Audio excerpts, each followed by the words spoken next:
So we need to create the environment, the right environment, an environment of respect for this Sharia, See, when you hear an ayah of the Quran, why don't they work for us as they did for the Sahaba radwanullahi alayhim?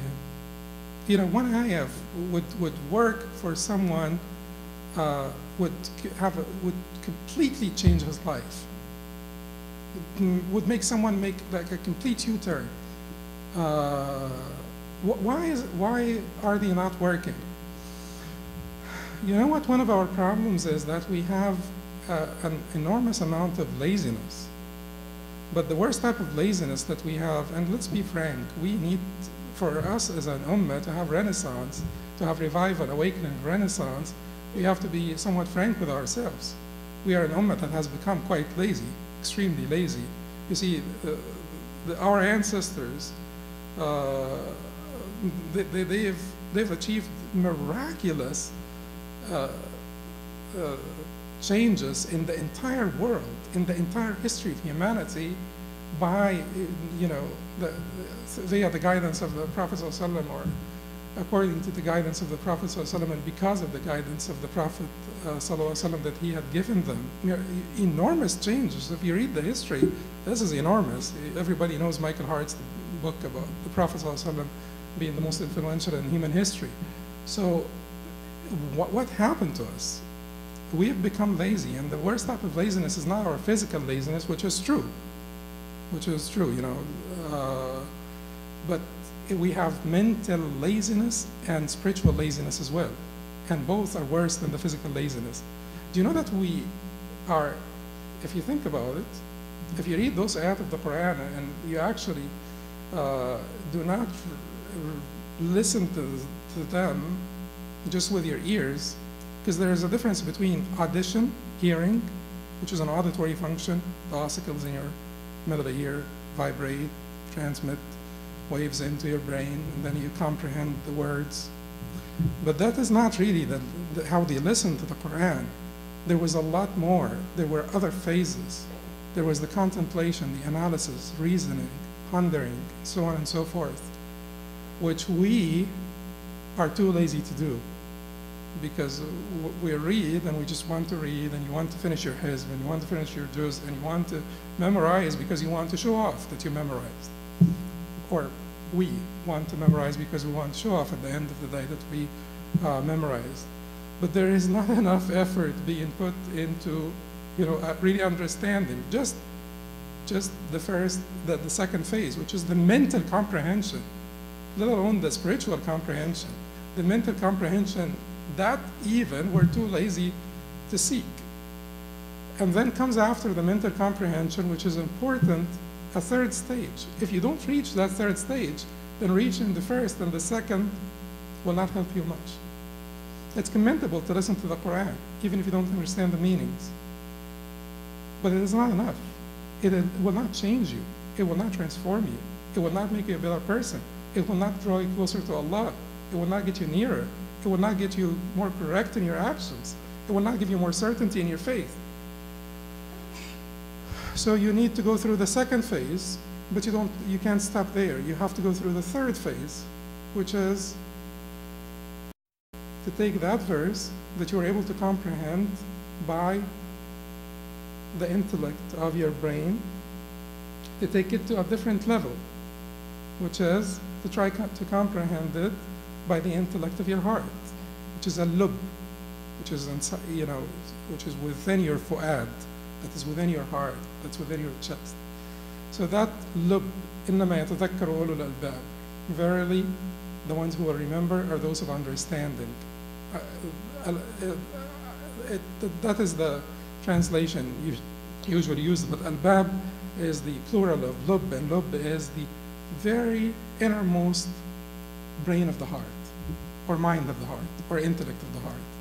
So that work needs to be done. You need to receive via your ear. You need to comprehend by your mind, the intellect of your brain that is up here, but then you need also to have spiritual comprehension, and that is the hardest part. That is the hardest part. Because that part is a gift. It is given to you by Allah subhanahu wa ta'ala.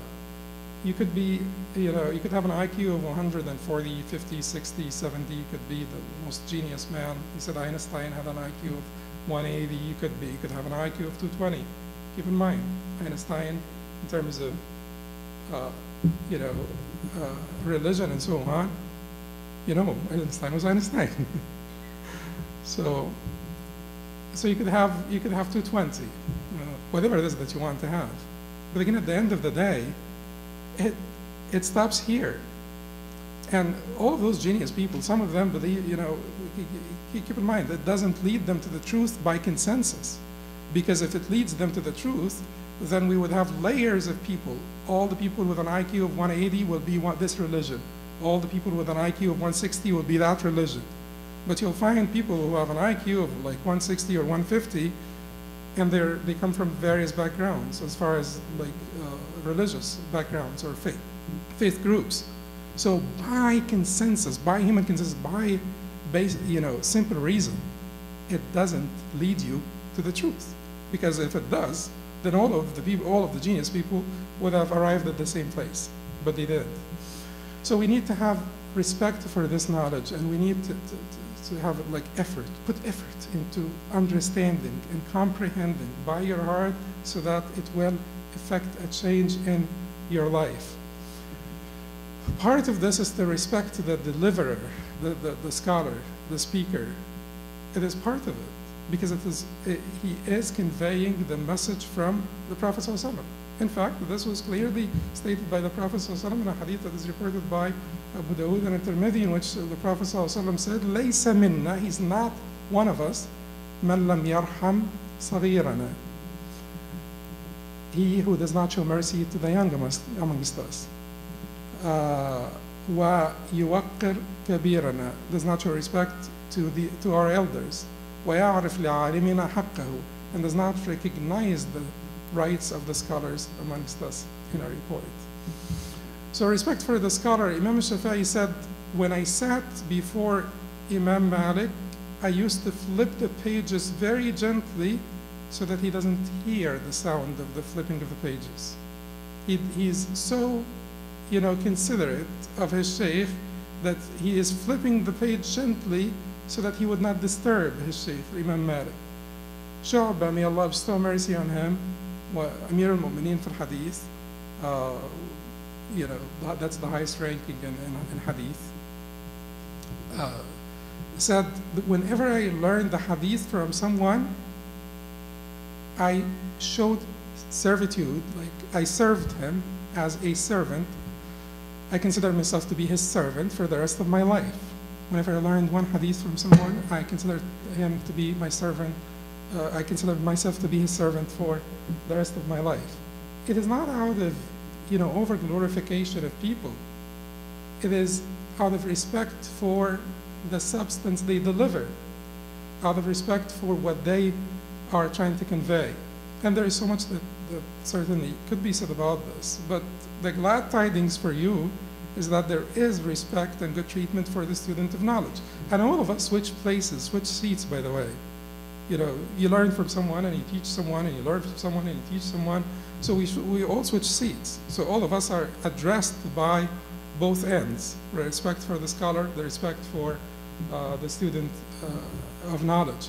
Respect for the student of knowledge is a concept that may not be quite popular, but it actually is reported by Ibn Majah with Hassan, a sound chain of narrators from Abi Sa'id al-Khudri that the Prophet ﷺ said, سيأتيكم أقوام يطلبون العلم فقولوا لهم مرحبا بوصية رسول الله صلى الله عليه وسلم وأقنوهم وعلموهم. There will come to you people to seek knowledge. He was talking to the Sahaba. The Prophet was talking to the Sahaba. And he knew that after him the Sahaba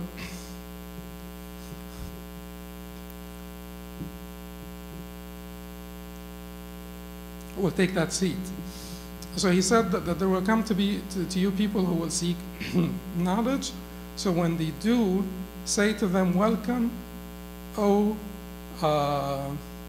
Wasiyyat Rasulullah, O you about whom the Prophet ﷺ recommended us or enjoined us to treat you well, or something like this. Whoever is better at translation. Ya Sheikh Samir. So, wasiyya is the will, the will that you write. So, welcome, O you about whom the Prophet ﷺ exhorted us to treat well. And then the Prophet ﷺ said, وَأَقْنُوهُمْ وَعَلِّمُوهُمْ. He said, أَقْنُوهُمْ وَعَلِّمُوهُم. أَقْنُوهُم is different from أَغْنُوهُم. أَغْنُوهُم is make them self-sufficient, or give them what will suffice them. But أَقْنُوهُم is actually أَغْنَى وَأَقْنَى. أَغْنَى, give him what is sufficient, give them what what is sufficient for them. But أَقْنَى is to give more than what's sufficient. So, that is the Muslim Ummah did this through endowments.